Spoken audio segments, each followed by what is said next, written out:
Historia de la filosofía, por Nicolás Abagnano, volumen 2, 78, parte quinta. La filosofía moderna de los siglos XVII y XVIII. Capítulo 2. Hobbes, 409. El estado de guerra y el derecho natural. Dos son, en opinión de Hobbes, los postulados ciertísimos de la naturaleza humana, de los cuales procede toda la ciencia política. 1. La avidez natural, por la que cada uno pretende gozar él solo de los bienes comunes. 2. La razón natural, por la cual cada uno huye de la muerte violenta como del peor de los males naturales. El primero de estos postulados excluye que el hombre sea por naturaleza un animal político. Hobbes no niega a este propósito que los hombres necesiten unos de otros. Los niños necesitan la ayuda ajena para vivir, los adultos para vivir bien, dice, pero niega que los hombres tengan por naturaleza un instinto que les mueva a la benevolencia y a la concordia recíprocas. El objetivo polémico de su crítica de la antigua definición del hombre como animal político es, probablemente, la interpretación que de la misma había dado Grocio. Según ella, aunque los hombres no obtuvieran ninguna ventaja de vivir en común, deberían aceptarlo de todas maneras, como una exigencia de su razón natural. En otros términos, lo que Hobbes niega es la existencia de un amor natural del hombre hacia su semejante. Si los hombres llegan a un acuerdo para comerciar, dice, cada uno se interesa no por el socio, sino por su propio haber. Si por deber de oficio nace una amistad formal que es más bien temor recíproco que amor, tal vez surja de ella una facción, pero nunca la benevolencia. Si se asocian por pasatiempo o para diversión, cada uno se complace sobre todo de lo que excita la risa para sentirse superior, como ocurre en la naturaleza del ridículo, en comparación con la fealdad o la enfermedad ajena. En suma, toda asociación espontánea nace o de la necesidad recíproca o de la ambición. Toda asociación espontánea nace o de la necesidad recíproca o de la ambición, pero nunca del amor o de la benevolencia hacia los demás. En consecuencia, para Hobbes no es esta benevolencia el origen de las sociedades más grandes y duraderas, sino sólo el temor recíproco. La causa de este temor es, en primer lugar, la igualdad de naturaleza entre los hombres, por la cual todos desean la misma cosa, o sea, el uso exclusivo de los bienes comunes. En segundo lugar, es la voluntad de dañarse mutuamente e incluso el antagonismo que deriva del contraste de las opiniones y de la insuficiencia del bien. El derecho de todos, sobre todo, que es inherente a la igualdad natural, y la voluntad igualmente natural de perjudicarse mutuamente, obran de tal manera que el estado de naturaleza sea un estado de guerra incesante de todos contra todos. En este estado no hay nada justo. La noción de lo derecho y lo torcido, de la justicia y de la injusticia, nace donde hay una ley, y la ley nace donde hay un poder común. Donde no hay ni ley ni poder, falta la posibilidad de la distinción entre lo justo y lo injusto. Cada uno tiene derecho sobre todo, incluida la vida de los demás. Naturalmente, este derecho nada tiene que ver con la ley de naturaleza.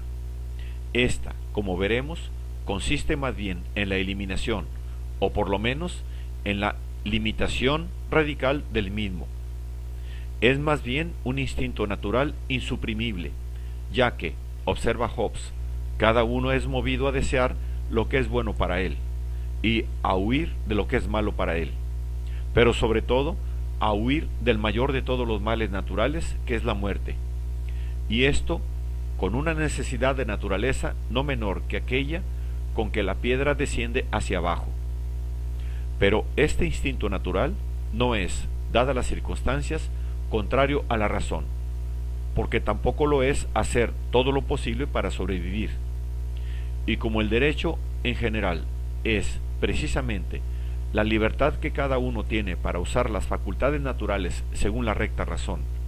Así también el instinto que mueve en cada hombre todo lo que está en su poder para defenderse y predominar sobre otros, puede muy bien llamarse derecho, mientras el hombre, obedeciendo a la misma razón, no haya encontrado otro instrumento más eficaz ni más cómodo para su propia supervivencia. Sin embargo, es propio del ejercicio inevitable de este derecho que brote la condición de guerra continua de todos contra todos. Esta condición, que por lo mismo no deriva de una maldad innata en los hombres, no puede realizarse y estabilizarse de modo total, porque coincidiría naturalmente con la destrucción total del género humano. Pueden encontrarse algunos ejemplos parciales del mismo en algunas sociedades, lo mismo que se pueden hallar confirmaciones del temor que el hombre tiene de otro hombre en ciertos comportamientos habituales y cotidianos, como el de aquel que se arma cuando viaja por regiones poco conocidas, o el del que cierra la puerta de casa, o en casa echa llave a los cajones aunque esté protegido por la ley y por los agentes de la autoridad.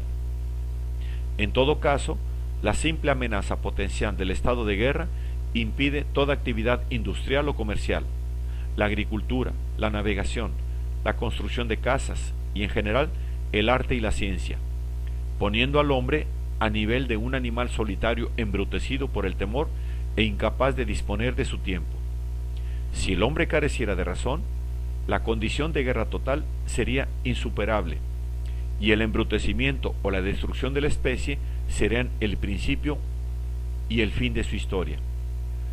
Pero la razón humana es, como ya se ha visto, la capacidad de prever y de proveer, mediante un cálculo prudente, a las necesidades y las exigencias del hombre. En consecuencia, es la razón natural la que sugiere al hombre la norma o el principio general del que descienden las leyes naturales de la vida civilizada, prohibiendo a cada uno hacer lo que produce la destrucción de la vida o le quita los medios de evitarla y de omitir lo que sirva para conservarla mejor. Este principio es, pues, el fundamento de la ley natural. Como se ve, la ley natural de que habla Hobbes no tiene nada que ver con el orden divino y universal, en los términos en que lo concibieron los estoicos, los romanos y toda la tradición medieval. Para Hobbes, lo mismo que para Grocio y para todo el justnaturalismo moderno, la ley natural es un producto de la razón humana. Pero la razón humana que todavía para Grocio es una actividad especulativa o teorética capaz de determinar de forma absolutamente autónoma, es decir, independiente de toda condición o circunstancia y de la misma naturaleza humana, lo que es bueno o malo en sí mismo, es, por el contrario, para Hobbes, una actividad finita o condicionada por las circunstancias en que opera, una técnica calculadora capaz de prever las circunstancias futuras y de realizar a la vista de ellas las selecciones u opciones más convenientes. Por lo tanto, la naturalidad del derecho significa tanto para Hobbes como para toda la tradición del derecho natural la racionalidad del mismo. Pero esta racionalidad está en íntima correlación con el significado que para Hobbes tiene la razón como facultad finita de previsión y de oportunas elecciones. Por lo tanto, las normas fundamentales del derecho natural van dirigidas, según Hobbes, a librar al hombre del juego espontáneo y autodestructivo de los instintos y a imponerle una disciplina que le procure una seguridad, siquiera sea relativa, y la posibilidad de dedicarse a las actividades que hacen fácil su vida. En consecuencia, la primera norma es buscar y conseguir la paz en cuanto se tiene la esperanza de obtenerla, y cuando no se puede obtenerla, buscar y usar todos los auxilios y ventajas de la guerra. De esta ley fundamental derivan todas las demás, la primera de las cuales es el hombre espontáneamente, cuando los demás también lo hagan y en la medida en que lo juzgue necesario para la paz y para su defensa, debe renunciar a su derecho sobre todo y contentarse con tener tanta libertad con respecto a los demás cuanta él mismo les reconoce a los otros respecto de sí. Esta segunda ley, observa Hobbes, no es sino el mismo precepto evangélico: no hacer a los demás lo que no quisieras que te hicieran a ti.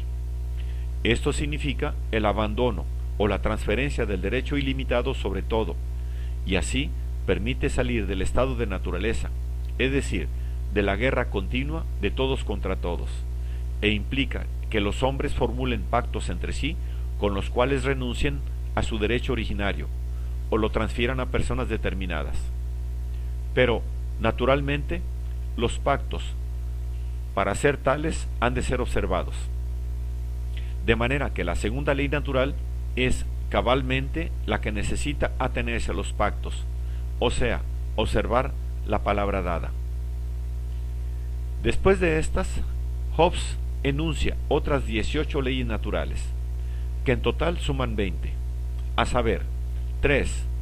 La que prohíbe la ingratitud. 4. La que ordena ser útiles a los demás. 5. La que preceptúa la misericordia. 6. La que limita las penas al futuro. 7. La ley contra las injurias. 8. La ley contra la soberbia. 9. La que prescribe la moderación. 10. La ley contra la parcialidad. 11. La ley sobre las propiedades comunes. 12. La ley sobre las cosas que han de dividirse por suerte. 13. La ley sobre la primogenitura y el derecho del primer ocupante. 15. La que concierne a la institución de los árbitros. 16. La que prescribe que ninguno es juez de su propia causa. 17. La que prohíbe a los árbitros aceptar regalos de los que van a ser juzgados. 18. La que dispone servirse de testimonios para la prueba de los hechos. 19. La que prohíbe establecer pactos con el árbitro. 20. La que condena todo lo que implica el uso de la razón. Estas leyes naturales son también leyes morales y constituyen, en opinión de Hobbes, el compendio de la filosofía moral. Y son leyes en cuanto son prescripciones de la razón. También lo son como fórmulas expresadas en palabras, en cuanto se encuentran en las Sagradas Escrituras como preceptos de vida promulgados por Dios.